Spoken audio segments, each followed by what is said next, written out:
I'm Euro, I'm Chris, and and this this is is Fork Fork Bomb. Bomb.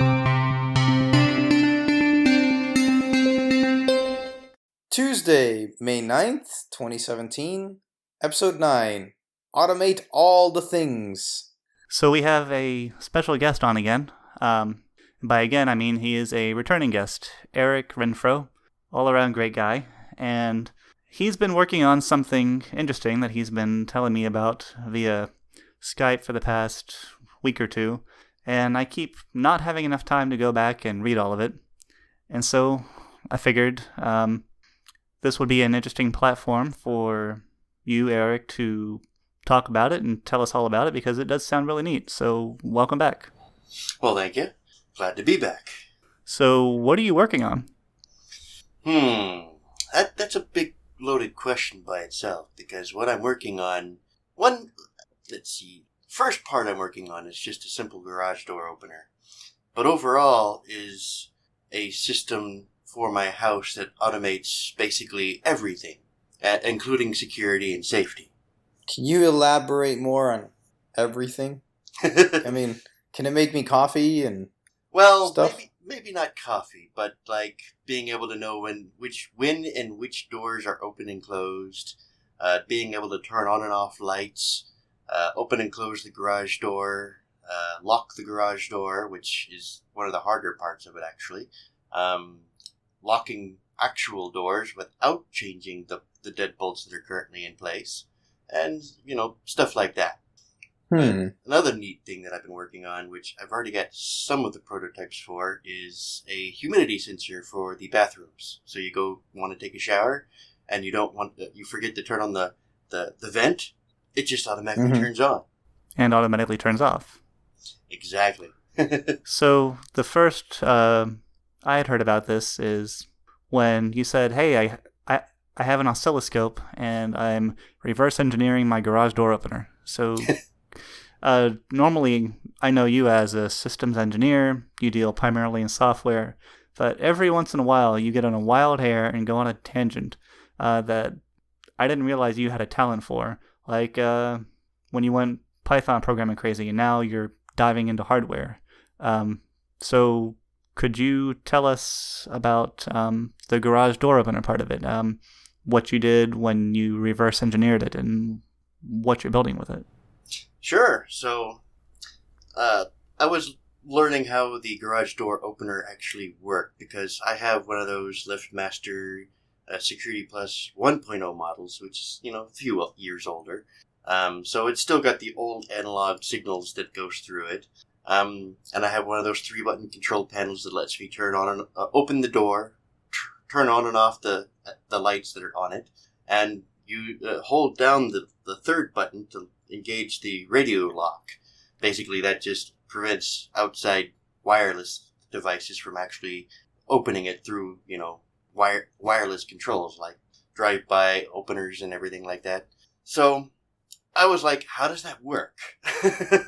So what I ended up doing was I took off the garage door control panel and started looking inside it and how simple it was from just 2 wires coming in, a resistor, an LED, and 2 different size capacitors. So I was like, is that really all this is? So after discovering how simple that was, I wanted to know what it was doing and how I can copy that so I can automate it with another device, like a wireless control device, because I want to be able to, from outside, from basically anywhere if I wanted to. So say I'm at work, for example, and UPS comes by with a package that I don't want to be left outside and nobody's home. They can ring the doorbell and I'll know about that. And when I can answer the door and say, hey, can you put that package in my garage, please? And then while I'm saying that, open my garage door. Huh. And you could do this remotely? Yes. From anywhere? From anywhere in the world. So how did you figure out how the garage door opener was communicating with the garage door?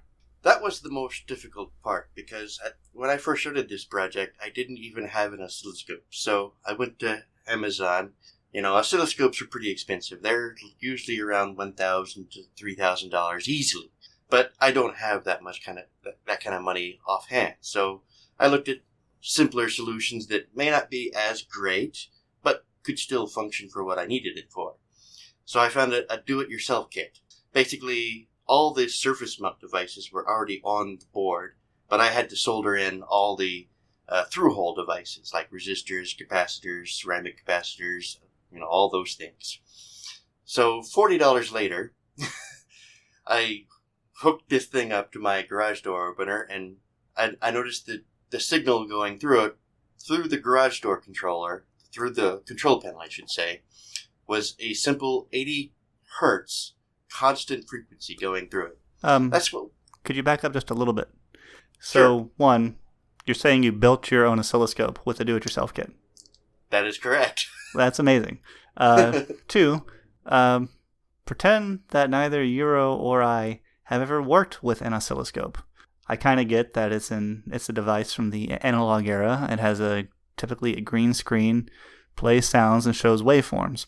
But could you explain specifically what it's for and how it's used? And also one other thing, was it not possible to buy it used? Yeah. Sure. So to answer Euro's questions first, because it's the easier one. Yes, it could be possible, but they're still about several $100s. I mean, they do not run cheap. Okay. Because usually a good oscilloscope has 2 to 4 channels supported, which each channel that you see, what I'm about to describe, on the rest of what an oscilloscope does. So an oscilloscope lets you look at signals, waveforms. When something is talking with a radio-like frequency, it provides a up and a down wave, or in some cases just a simple pulse from 0 volts to, for example, 18 volts. And then each cycle, which is depending on what speed this frequency is going at, there's an up and there's a down. And this oscilloscope lets you actually see those ups and downs, and even below that, like, for example, AC goes up and then it goes down into the negatives, then goes back into the positives, and then goes down into the negatives, so it's always up and down. DC is usually just up and 0. So an oscilloscope lets me see those waveforms and analyze what it's doing, how fast it's going, and at what frequencies that it's going at, as well as duty cycle, which is how often it's on and how often it's not. So, with an oscilloscope, how do you set it up to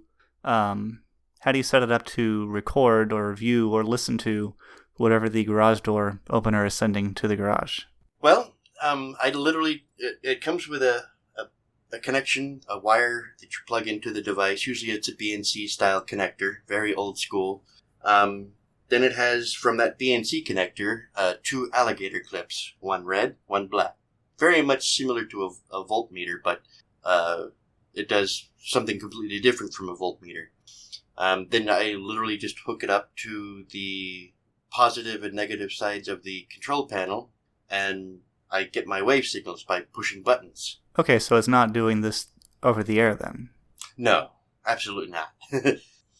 You could get oscilloscopes for monitoring over the air radio frequencies, but that's a slightly different thing. That clarifies things a lot. And so you were saying you were using the oscilloscope to figure out what this thing was doing, and you discovered what? I discovered basically there's 4 or 5 signals going through the garage controller at any given point in time. Usually 1 to 2 at the same time, but sometimes 3 all at the same time going through it. And something was going at 8 kilohertz, you said? 80 kilohertz. 80 kilohertz. 80 hertz, actually. Very slow. Fast enough to be fast, like 80 hertz is about 80 cycles per second. Okay. So what was the result of you finding that? What made you go, oh, aha? Well, it let me know that there was a standard signal going through, which was just giving power through a signal to the control panel, because there's an LED on there. That signal is altered by the control panel, so if I push the open-close garage door button, it just shorts out the line. There's 0 volts going through. that was easy. It's like, oh, that's like a doorbell button. For the light button, it just uses a one microfarads capacitor, so it decreases the waveform really, really short because the capacitor is taking all the electricity and sending it out in small, tiny little bursts. And I saw that on my scope. And then the lock button is a slightly higher 22 microfarad capacitor, and that made a slightly larger waveform, but still smaller than the normal constant waveform that's going through it. That was a micro what capacitor? Microfarad. That's a unit of measurement I've never heard of before. Yeah. That's just basic capacitance right there. Okay. I won't get us too much in the weeds with that, but yeah. Was just curious. Yep. So I was able to copy that in this sense just by using the exact same capacitors currently, but what I'm working on going towards is actually making the microcontroller that controls all this do it without any capacitors at all, just by generating the same frequencies. So the scope is where that is coming in handy. So you have your scope, you know how it works. I know you did something after that. Well, I got a microcontroller. It's a ESP8266. I put all this together with a few various components, which I could list off the details or just give off a few little details, which is the two capacitors, a few resistors, the microcontroller, which is going to be a Wemos D1 Mini, and then several diodes to make protection circuits, because I don't want 24 volts going into a device that only accepts 5 volts, or in most cases for signal, 3.3 volts. So is this a general purpose microcontroller that is reprogrammable? Yes, it is. It's you can program it in actually several different languages now, depending on the firmware you load on it. It's actually using the Arduino SDK for now, which is all C++. So anybody that's familiar with Arduinos can actually program an ESP8266 just from code alone. Or you could load in Lua, which is a common one that people use. There's also MicroPython and JavaScript-based firmwares. Interesting. And which one are you using? I'm using pure C++ Arduino through Arduino. Okay. Does this microcontroller already have the radio transmission hardware built on it, or did you have to add that yourself?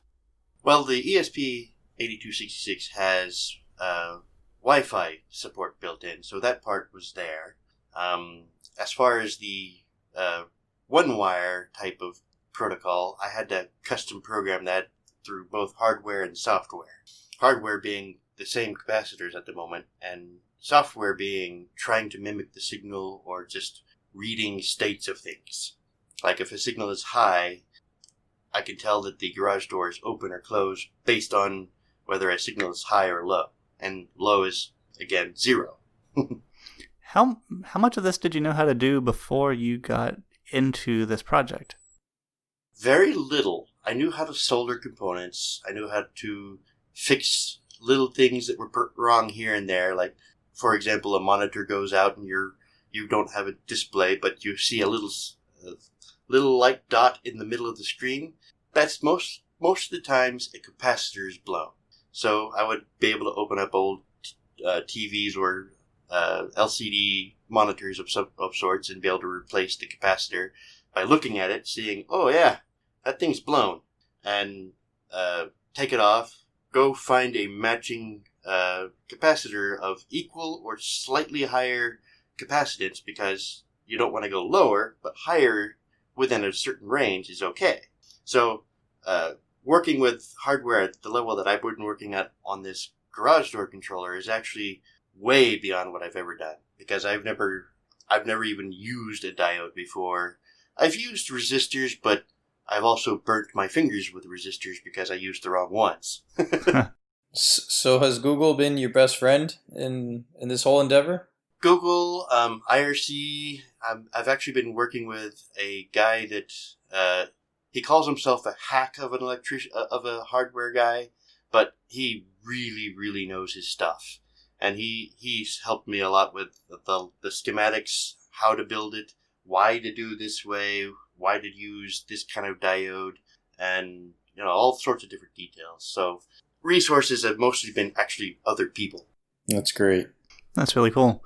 Mm-hmm. So you made a working prototype. I'm guessing you have this microcontroller and there's probably a breadboard involved somewhere, a bunch of wires hanging out, and it's pretty much a modified Arduino that can send radio waves at this point, right? Not really radio waves, but Wi-Fi and over-the-wire communications with the garage door. Okay. But yeah, it's on a breadboard. It's all wired up with all sorts of different components and jumper wires and little pin wires that lay down flat on the breadboard so that they don't actually take up much hopping space, because once you start adding so many jumper cables, it starts getting very hard to get inside and put them in place or tweak with them. Mm. And on the actual garage door, I have a Cat5e cable because it had, a good set of 4 pairs of wires. Huh. And I have alligator clips hooked up to it because I needed access to the limit switches for open and closed state. And then I have another pair of the Category 5 cable up into the same spot that the control panel plugs into, which is a black and a red wire, or red and a white wire, sorry. And then that gives me the control panel controls, the signal, I should say. So using the twisted pairs on a Cat5e cable to send the signals to the garage door. Correct. That's clever. So having it all breadboarded as it currently is not practical. That's just for prototyping. I remember you mentioning something about KiCad, and you sent some graphics that you generated with it. Yep, I've actually been, since I've done the prototype itself, almost all the way done besides the software signal frequency, I've actually gone so far as to start working on a PC board, which I'm going to actually have manufactured and printed and delivered to me after I've gotten the full plans done with that. I've started making 2 different prototypes already, and I'm making a third now. The first 2, just different layouts of the board because it's very tightly packed together. I'm aiming for something that's a small size that will actually fit inside the garage door so you can never even see it. Or actually, the garage door unit inside that. So I'm working with really, really small spaces. Although, there is a lot of space, but I don't want this thing to move around and touch things and, really cause some problems beyond what I'm going to be doing. Right. So, what does KiCad do, though? If you've ever done any kind of drafting, like architectural drafting or shop class in school or anything like that, it's the very similar concept except for CAD for electronics, letting you work with the layers of a PC board to either 1 layer, 2 layer, which is top and bottom, or 3, which starts using middle layers, and it lets you put in all your component footprints, which the footprints are your holes, your pads, things that you solder connections to, and let you draw out all your leads, your tracks for all the components so that they have electricity going to and from them, signal going to and from them as needed, and with pristine accuracy because it's required. Huh. And So, sorry, after you, Hero. I was just going to ask if you've ever used any of these CAD programs before. I've actually used AutoCAD before to build a Chinese chessboard, but that's about the extent. And KiCad, I'm guessing, is free and open source. Yes, it is. So is this something else that you've had to go out and learn as well? Oh, very much. Working with KiCad is like a whole different world on its own because you have to be specific. You can you can plan out everything, and you should, because you can build a schematic sheet. And within that sheet, you can set each component up with a footprint. And that footprint is the component's surface pads, holes, everything that it needs to be able to work. And then you start building the PC board, and you import that list of components from the schematic, and it automatically gives you all your footprints.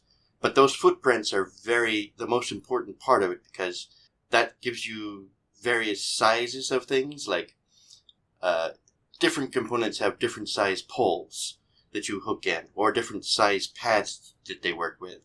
Because a component may have maybe a 1.9 millimeter by 1 millimeter device, you have to have the right set of pads for it to go onto. I see.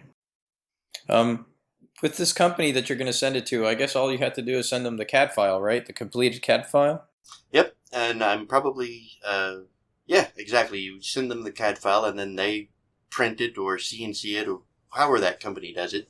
Do they also, are they just going to print the board for you, or will they also, if they need to add resistors, capacitors, even microprocessors, will they do that as well? Some might, but they charge extra for it. I'm going to just have them print it and then build it the rest of the way myself. Okay, by just soldering in the rest of the components. Yep. So, okay. Just to be absolutely clear, you're using KiCad to bring it from a breadboarded prototype to a real printed PCB, and with KiCad you can plan that out and then send it to someone that can print the board for you. Exactly. And then I'm sorry, go ahead. No, sorry. And the only reason that I'm reviewing all this is, one, I'm not familiar with hardware myself, so I'm just making sure that I understand it. And two, for anyone that might be listening that is not familiar with hardware, it'd be cool if they understood it too. Yeah, absolutely. I wanted to ask then, where in this whole process would you begin to work with software? Well, during the software process, I was playing with different firmwares. I mentioned a few that existed. I've tried MicroPython, and it didn't work very well. I tried the JavaScript, and it didn't. Once I get to a certain size, it stopped working. So I started developing an Arduino IDE, which I've never written in C++ before, so that was new. I was able to learn C++ in about a week, well enough to be able to write the software. And that was after I'd gotten at least enough of the components detailed out in the schematic of how it should work, using a simulator. Mm-hmm.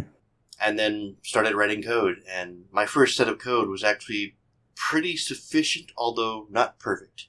I actually ended up rewriting this thing about 2 or 3 times just to get it all nice and compact. Because when you're dealing with a microcontroller, you're dealing with a very limited amount of memory and storage space. Oh, so how big is your final? Or I guess it's not really your final, right? Not until you... It's not completely finalized, but it's most of the way done. I mean, I guess you could say it uses about 230 kilobytes of memory and about maybe a meg of space. Okay. So and that's plenty, I suppose, for your microcontroller? The microcontroller has like 568 Ki or something like that, and has 4 megabytes of storage space. Perfect. Okay. So how do you take this from something that you've written in Arduino into software that lives on the chip? That is actually much simpler than you think. The microcontroller actually has a serial bus already implemented on it. And most development kits, which is what I've been working with, like the Adafruit Huzzah or the Wemos D1 Mini or some kind of Node MCU-based development board, it already has a micro USB port installed on it.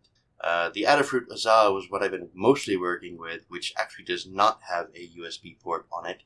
It actually has a 6-pin header, which you can plug an FTDI TLS adapter into, or a simple 3-pin serial connector into, to a USB connection. That you put the the ESP in boot mode by holding down 2 buttons in a certain order, and then it goes into boot loading mode, then you just tell the Arduino IDE to upload it. And it uploads it at a nice, wonderful 115 baud. Wow. Good thing PBS you're not is working into with gigabytes. Good thing you're not working with gigabytes over here. Exactly. It would take so long. So we've gone through reverse engineering of the garage door to prototyping to planning a circuit board to your plans to get the software onto it and plans on having it be an actual physical thing, but you said it was a part of a larger whole. That whole being automating all the things. So how much further have you gotten with that aside from the garage door opener? Where else do you plan to take it? And could you give some further examples of what you see all this doing? Well, that's very good stuff. What I've already done now is I've put together a motion sensor environment so that I can have different motion detectors throughout the house, preferably those that are programmable with different sensitivity levels, not just in the hardware, because they usually have some level of sensitivity adjustment in the hardware, but sometimes you want a little bit more control in the software, so I've added extra timing there. But I've been able to get it to where I can detect a motion of a person and not an animal, which is, a lot of security companies will tell you that we have pet-friendly motion sensors, and they usually don't work so well. Even in my first initial tests, I was actually playing around with it, and I just throw a ball and let my dogs go chase that ball, and they would pass the path of the peer sensor, the motion sensor, and boom, they were detected every single time. So how does it differentiate between a person and a pet? It itself doesn't really. The only way to really do an accurate way of doing it, and not many companies will tell you this, especially security companies that are doing this, you have to shield a certain area of the sensor, because what's happening is that there's an infrared type of camera inside a motion detector. It's sensing simply ultraviolet heat and body heat. And all things have that are living. So an animal does have that. It doesn't know what size it is because there's a filter over this infrared camera that's spanning out the infrared into like beam sections. So like makes kind of like a grid pattern of that's how it determines motion, is by looking at specific points and saying, is that particular motion crossing from that point to that point? And if so, the motion is triggered. So the only way to really get it to focus on people and not animals is either block a certain area of the filter so that it doesn't actually do it. And you can't just use anything to block it. You actually have to use specific materials because it's infrared. If you just put a piece of tape over it, it's still looking through that piece of tape. And then there's another form of method, which is actually using another infrared camera in parallel with it so that you can see the mass area of infrared combined with motion. So if you scan for a certain amount of heat coming off a specific thing, you can actually determine whether it's a small animal or a person. And I'm slowly getting towards being able to do that by using 2 peers and one of them without the filter and one of them with the filter. So for the former method of differentiation, could you crawl on the floor to beat that kind of motion sensor? Yes, you could. And for the second method that you described, that would not work because it would have the same mass. That is correct. The same mass would exist. Infrared mass, anyways. Exactly. Yeah, there's still a few ways to defeat a motion sensor. Like, there's a special glass that you can buy that will block infrared out completely, make you completely invisible to it. But it's not so easy. I mean, even my company has a bunch of motion sensors in it, and when you look at the sensor, it looks like a piece of plastic on the wall that's in a square box. And you're like, where's the sensor? They literally covered the sensor up with plastic as part of the case because they know it goes right through.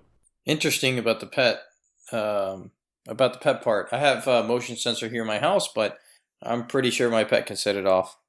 Oh yeah, especially if your pets get up onto the couches and the sensor is looking high enough to see a couch, then definitely. I see. So, well, we have that part. Will that have to be written into the software as well? The not just the detection of pets, but just the motion sensors themselves. I mean, they all have to be controlled by one unit, right? Ultimately, they need to be able to communicate with something, yes.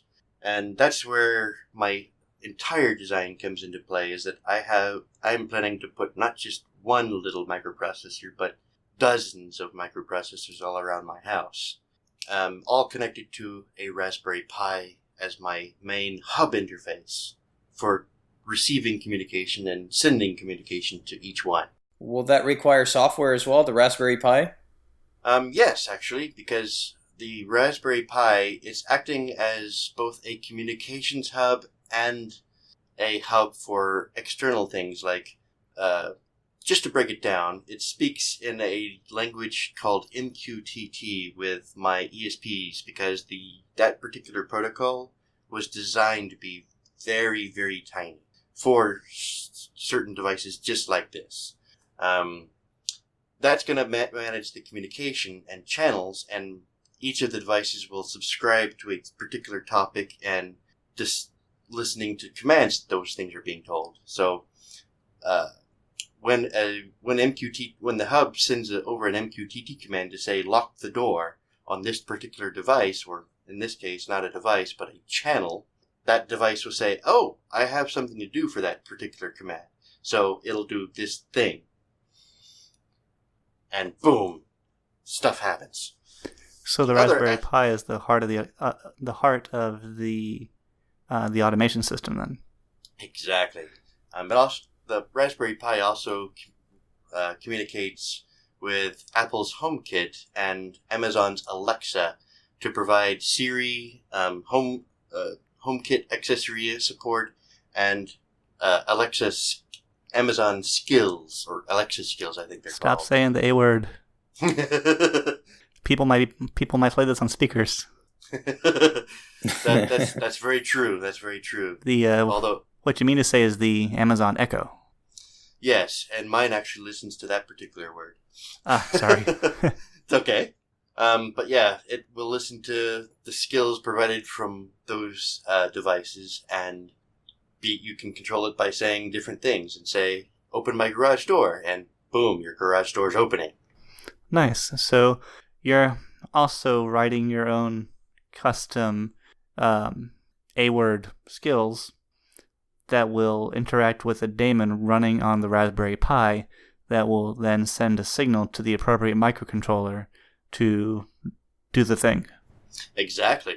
And among that, there's going to be many, many more things coming in, because part of the overall plan is to automate the house so that I can turn lights on and off, lock and unlock, ventilation, turn on and turn off, and because of all the sensors that are going into play, like motion sensors, door sensors, there's going to actually be a fully custom security system that I'm programming as well, that will actually have a keypad for unlocking manually once you are in the house, because I don't want that to be accessible outside. Huh. Very cool. And yes, I'm guessing since an A-word skill is involved, the Raspberry Pi is going to have to be running some kind of web accessible interface that the skill will be communicating with. So are you writing your own daemon to handle all this? Or have you found a project that does kind of what you want and you're modifying it? How is that working? In this particular case with Amazon's my main goal for the Raspberry Pi hub itself is to completely remain inside the house. Outside communications to send information is planned, because when you're involving a security system, you don't want too much external support, but you want enough communications to be able to be reliable and secure. So my plan for the Alexa portion of this is to hook up with a Lambda function on Amazon and create the skill, and that skill will communicate over an MQTT similar service that Amazon provides as well to initiate commands. And then that command is received and listened to on the Raspberry Pi, and it does the thing. So it's not using standard HTTP. It's using I've never heard of MQTT before, so this is a protocol designed for tiny microcontroller Internet of Things type of services? Sort of. It was actually initially used in small appliances, just to send status updates or little messages back and forth as needed.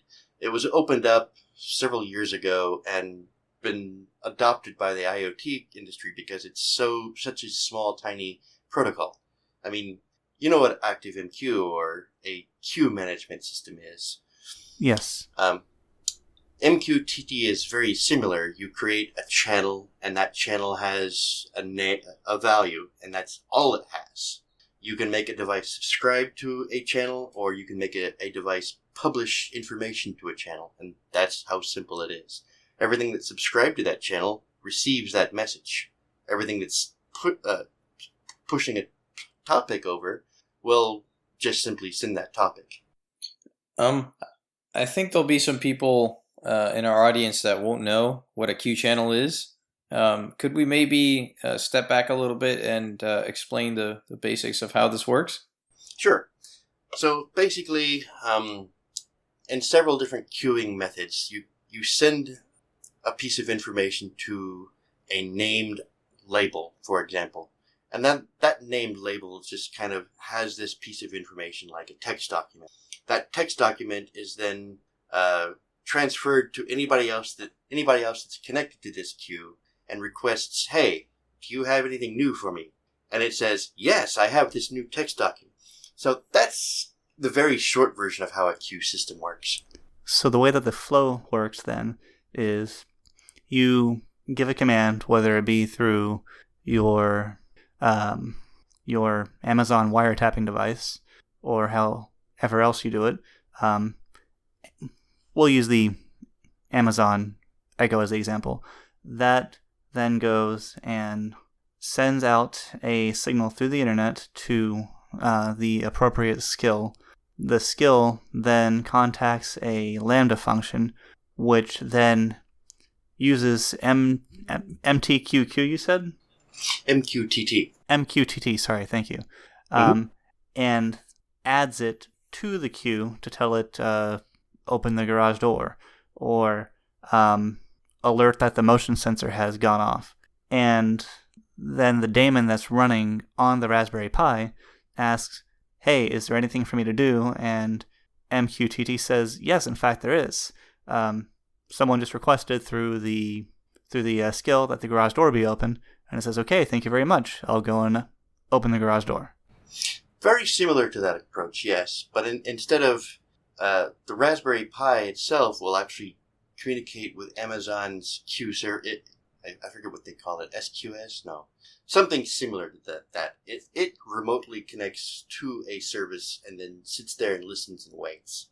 And then the Lambda function is triggered by an Amazon device that says, okay, we need to do this. And so it sends a message. That function sends a message to the same Q server. And then my device at home receives that. So it's like a hub outside that is only send from home, receive from elsewhere. I see. That is quite intricate. Yeah, wow. Actually, I wasn't even really thinking about Amazon being part of this whole project. I thought that it would you would have some open port and running some sort of small web server on it, and that you would be sending communication directly to the device. I didn't know you were going to do it through Amazon services. Yeah, I'm actually doing it through Amazon services for the two reasons that I wanted Amazon Alexa skills. Sorry. I wanted, and those you have to kind of go through Amazon services to obtain. But another reason for it is that a home security system, while secure, as long as it's there, there's a side effect to having a hub that's in your home that is possibly stolen before the alarms even go off. So the other aspect of Amazon is that anytime the alarm is active and a sensor is triggered during that time, and a message immediately goes out to a central server outside the house, which if there is no code sent to release that signal, then the alerts still go off. The only difference is that will probably send me a text message to say, hey, there's something going on, I can't communicate with the house, because they might have smashed the device if they found it. Or cut the power. Exactly. Although the Raspberry Pi will be battery backed. Battery pack, okay. That's good, yeah, sure. Especially if it's used as a security device as well. Exactly. So many commercial home security systems, from a security perspective, as far as protecting yourself, are atrocious. Oftentimes, you'll hear about companies that they'll sell, it's all wireless, but then all the communications done between the wireless components is done completely in the clear, or is easy to jam and it'll just fail open. Or you can just cut a cord, snip, snip, and you're done. So I'm guessing you've thought of some of these concerns, and if so, which ones, and how are you addressing them? Well, the most common problem is power, because a microprocessor does need power, so most of the important devices that are related to security will have a battery power, like a lithium polymer type of battery. In certain situations, that will actually have to be closely maintained because lithium polymer batteries can be a little dangerous, and some of these are going up into the ceiling, and that's a hot area.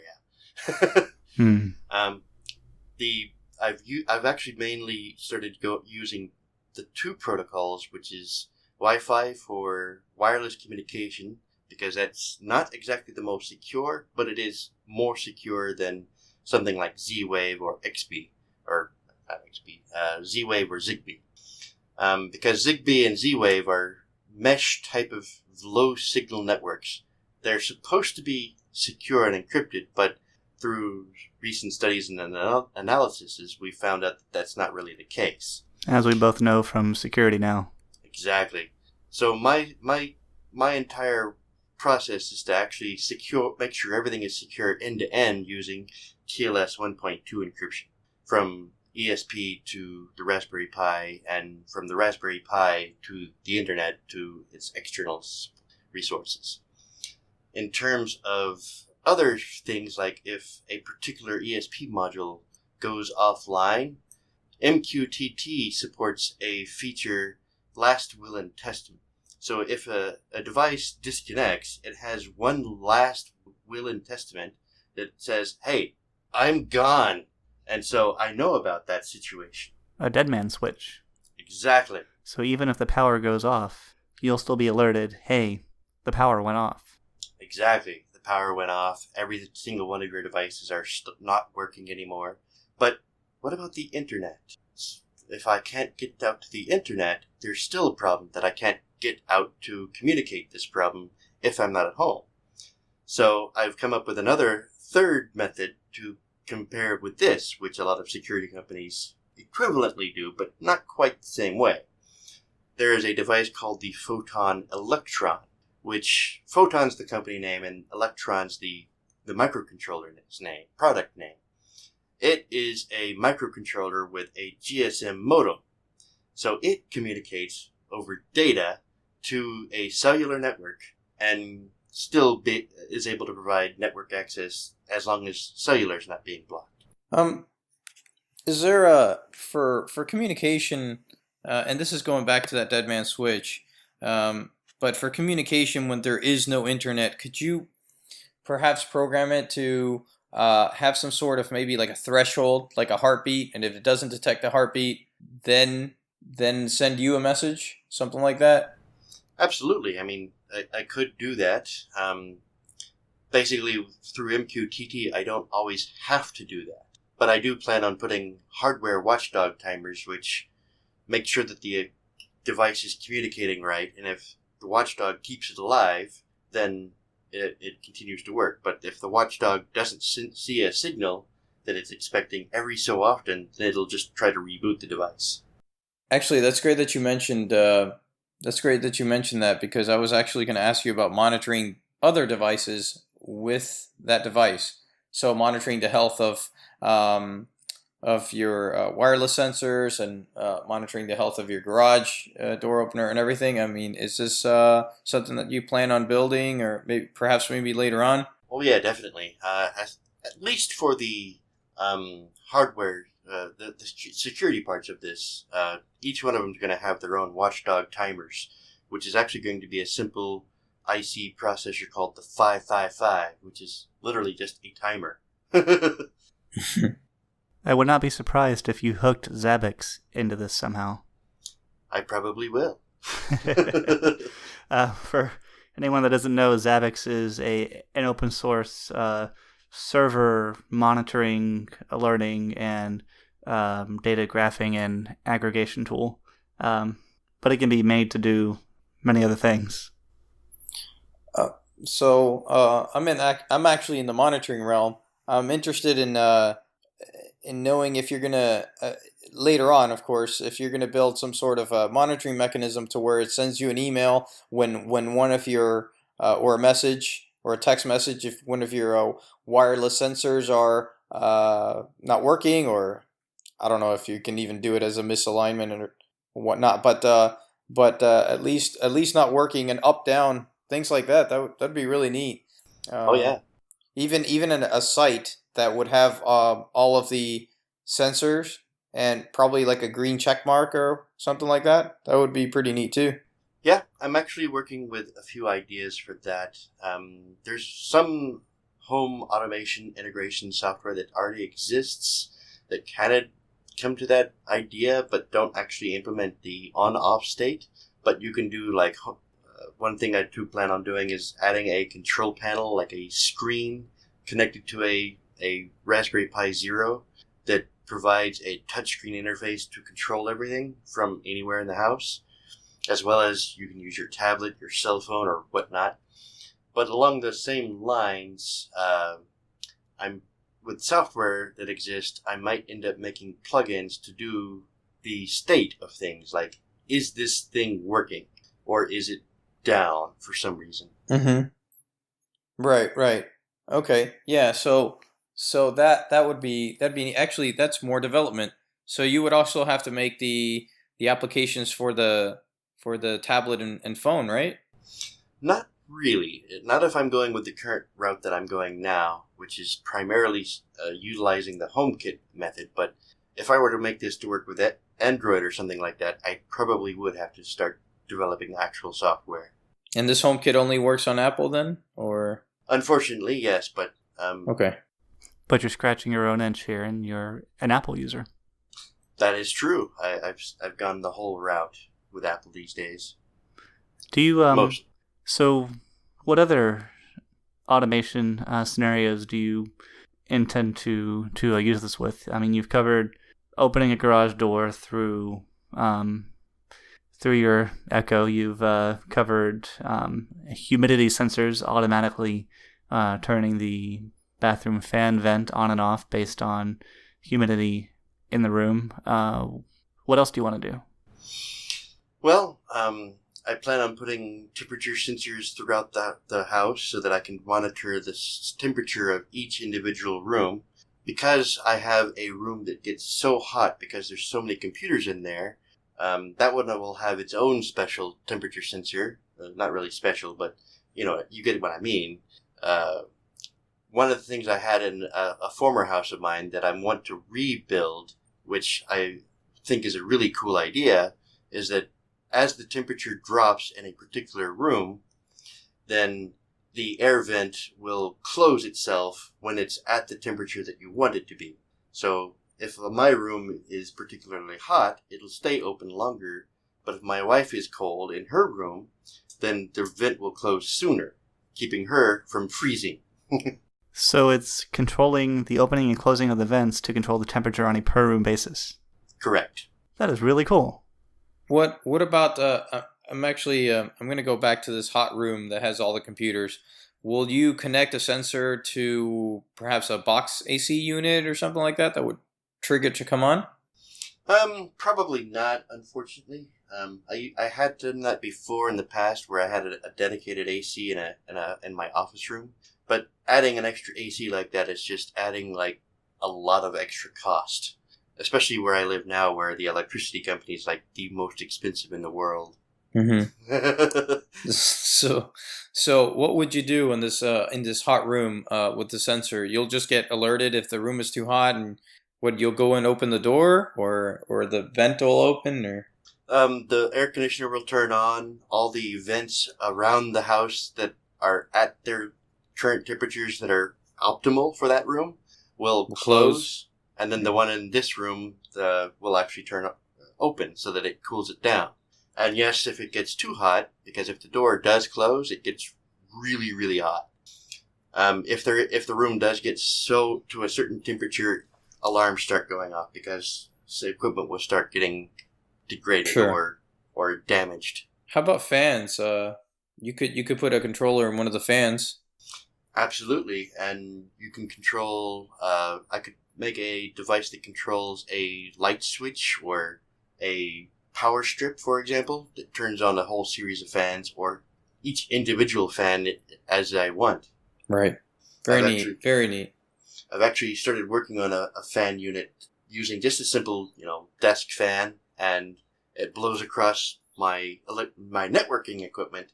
But I want to make it to where it only turns on when that area has reached a certain level of heat. Sure. It's that level of smartness, that intelligence that you want to add to it. Yeah, just because it's both conserving electricity and reducing heat by blowing that heat out, leveling that heat away, and not having to have the fan on 24 hours a day. I like it. Wow. You should think about if this whole thing works out and you use it for a little while and you think it's great, then you should probably think about perhaps commercializing it somehow. That may be in the future, actually. As far as I'm going with this, designing a PC board is no simple thing by itself. But I'm also going to be trying to design case ideas.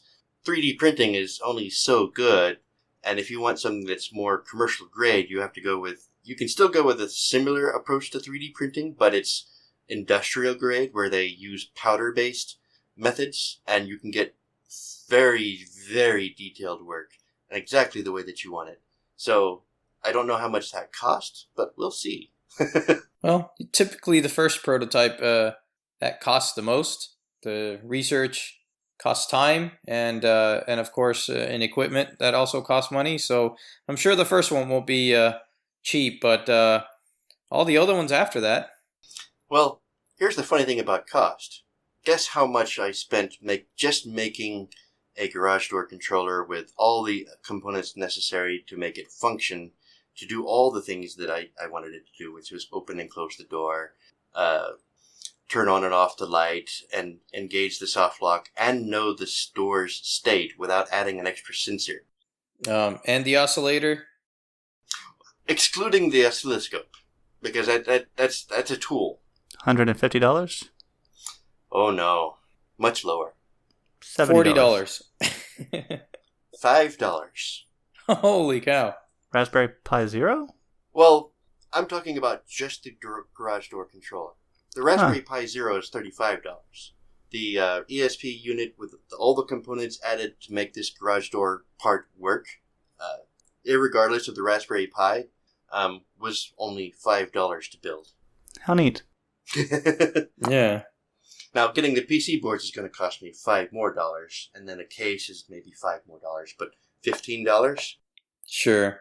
Do you But have any intention of open sourcing your work? I do plan on having the schematics and the PC board design possibly opened up, and along with some of the software, not all of it probably, but yes. Do you think it would be possible if it was, hypothetically speaking, fully open sourced to still sell the kits pre-made and still make money on it? I think it would very much be possible because not everybody can go through the whole work of knowing where to go, how to do it, and or even the knowledge of how to even do simple things like soldering, which is part of the main part of this. Once you get the equipment, the PC board made, you still have to put the parts on it. And I guess the only problem with that is, assuming this did happen and you did a really good job of it, it would, anyone could take the design and resell it. But I guess it depends on how you license it. Exactly. Because I know there has been not really podcast, but YouTube channel I've been watching where the guy runs a company and somebody stole his idea and they sell it for even less than he does. Hmm. And that can happen, unfortunately. Right. But it is a need in the security system industry. I don't trust any security system because of all of the problems that I hear with them. Because ironically, security systems have very weak security. Exactly. And I actually watched a video about thinking like a criminal. So this guy was going through different, what's the number one security company in America these days? Is it Brinks? Brinks, exactly. This guy that was thinking like a criminal, his main focus was getting to the control box, deactivating the signal to the company before it triggers. So out of 4 houses that he demonstrated, even one where, granted, he did know where all the control boxes were, he was able to deactivate the system in less than 10 seconds out of 4 houses, all 4. The one that was the hardest, and like I said, he did know where it was, but a normal criminal wouldn't, because it was upstairs, around the corner, in a child's bedroom, up near the ceiling. And he had 10 seconds to get from the front door to that control box to unplug the wire. Because this is the common problem. When you break into a house that has a security system, it usually is delayed from that point on. If you smash the control box or you unplug the correct wires, that signal never goes out. So no police ever get called out. And what it should have is a dead man switch for the control box. Exactly. But they don't. And mine basically will have that through external services, through cellular and hardwired internet. Let's say hypothetically you were to commercialize this. If you commercialize it, it would need to come with some sort of support. So you'll get people emailing you or calling you all the, so I guess you would have to also think about that. That's a good point. Though, yeah, that's a very good point. Still, whether it gets there or not, it's all very cool stuff. Yeah, absolutely. It's quite an adventure. You've been busy. This is what happens when your wife leaves for a little while to go see your family and you get bored. Exactly. Yeah, because I need a hobby, and I happen to like a lot of different things, but getting on a computer all day long, it can be sometimes a little bit annoying or boring or something. So I started getting into the electronics. I was like, wow, I didn't know that they made this so cheap these days. Granted, my initial upfront costs were atrocious because I had to get the tools. I had some tools, like I had a soldering iron, I had pliers, I had wire cutters, but you can't use wire cutters on a PC board because the angle of the cut is too big, and you can't see what you're cutting. There's several different things you need, and you also need components, parts, sensors, everything. So about how long ago did you start? I started this project about 4.5 weeks ago now. Okay, and about how long maybe add a few extra days to that. But about how long do you think it'll take for it to be complete? The garage door, for the most part, is prototype complete. It's been complete after 3 weeks, and that's all brand new learning. I've been working on the PC board for a week and maybe a day, and I've been working through three different models. Which one of them was first two are through hole, which is where the components go through holes, and the last one I'm doing to make it smaller is all surface mount. Okay, so what do you think? Another month, perhaps? Oh no, probably another week. Oh wow, okay. For the whole thing to be 100% complete? For the garage door, yes. Okay, but you have all these other little components. Yeah, that's very true. Probably maybe 2 months because cost, budget, and everything to get parts in. I'm also ordering from China, so that takes time. Sure. Great. Well, I actually look very much forward to hearing your progress, especially at the end. So I would love to have you back on the show, and so you could tell us how everything went, if you ran into any roadblocks, and how you overcame that, and how the system is working. So, absolutely, yeah, this was fascinating. Have we covered it? Have we covered everything so far? Is there anything else you wanted to add? There's only one more thing that I almost forgot. I said that I was working on home automation and security, but I'm also working on safety as well. So like a fire alarm sensor system. And I could possibly add other sensors like carbon monoxide, but since my house has no gasoline, I don't see much need. But, there's if my house is on fire and I'm not at home, I want to know about it. How do you intend to test the fire sensor or smoke detector? You might actually be surprised. They make a can of smoke. Huh. It's like a $20 aerosol can, but it produces the similar aspects that the smoke detector looks for. It's better than burning a paper towel. Safer, anyways. Yeah, that's very true. Much safer than burning a paper towel, and that may not even give you enough. I was just going to say burn some toast, but sure, yeah. But with a can of smoke, you can spray that thing throughout the entire contents of a garage. It has no smell. It just has a lot of white mist, and then that's part of what a fire sensor is looking for, is a light going across from one point to another to see if there's any disruptions in that path. And so the smoke goes through it, and boom, the alarm goes off. Very neat. So, yeah. I like it. Home automation, home security, and home safety. Oh, I'm sure it won't be over. After that, you'll think of other neat use cases for this. Possibly. Like maybe the minigun for the security system that pops out of the ceiling and... and this is how Cyberdyne was born. Skynet. It's all because of that garage door opener. I've actually been considering, how everybody has all these signs out front that says protected by Brinks or protected by Cox or whoever they have their security company. I'm thinking about making a sign called Security System Made by a Systems Engineer. Do you want to test this system? Very cool. You've learned a lot. You've been busy. Thank you so much for sharing it with us. Yes, thank you. My pleasure. Well, if that's all, I think we can wrap this up. Yeah, I don't have anything else, I don't think. Any other questions from you, Hiro? No. This has been very informative. I look forward to having another podcast where we talk about Eric, your finished product, and how it's going. Well, thank you again for coming on and explaining this so thoroughly and eloquently.